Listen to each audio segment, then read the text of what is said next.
In this hour with the fight to preserve St. Peters Basilica, the largest church building in the world. It contains the most famous and beautiful architecture and sculptures this world has ever seen, looked after for centuries by a small army of restorers. But here's the thing, new recruits have been hard to find, so the Vatican is turning to a medieval solution to face this modern-day problem. Chris Livesay reports from Vatican City. From the Pietà to the Sistine Chapel, St. Peter's Basilica houses some of the most majestic masterpieces under the heavens. But behind all the statues and gold, through an old cast-iron gate, there's a new generation learning how to care for these ancient treasures, all thanks to a brand new program reviving a centuries-old apprentice system. There's no cost to the students, and even the room and board are covered, says Director Assunta Di Sante. It's urgent that young people learn to look after the basilica because there's no one left who knows how to do it, she says. Your average artisan is over 60 years old. When they retire, we risk losing all of that know-how. Those artisans are called Sanpietrini, named after the basilica and its workshop. For more than 5 centuries, they've been revered in the august palaces of the Vatican for keeping them standing and glistening.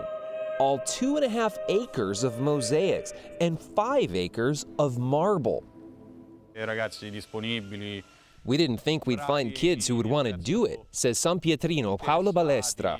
It's hard work and at times monotonous and boring, at a time when working with your hands is going out of fashion. But they're pulling off some beautiful work. And they give us that extra motivation. It's so satisfying to see what they've achieved in just 6 months, and for the world to see it when they walk through St. Peter's. Javiero Santiago Mandau from Germany is just out of high school. You're working in the same place as people like Michelangelo. Does that blow your mind? Yeah, I think it's wild because I think you have also a responsibility because before there were Michelangelo, Bernini, or many, many others, and then me, it's crazy. Yeah, it's amazing, it's beautiful, it's marvelous. Caterina Petta is an art history student in Rome. It's hard to compare looking at some slides to walking inside a chapel and holding up a UV light to a fresco. Only here do you get to do something like that, she marvels. While there's no guarantee of employment after the program, their teachers hope some of them will one day carry the torch here in the biggest church in the world. They're learning the value of working with their hands, regardless of what they end up doing as adults.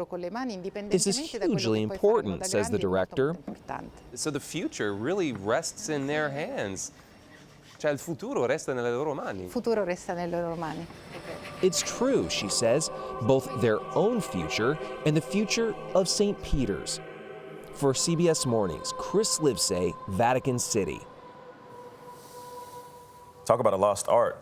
Yeah. You know, but it's good, though, teaching these young people how to preserve history. Stuff's going to break. Someone's got to fix it. There you go. If you ever get a chance to go to Vatican City, please do. It's beautiful. Travel's just good in general.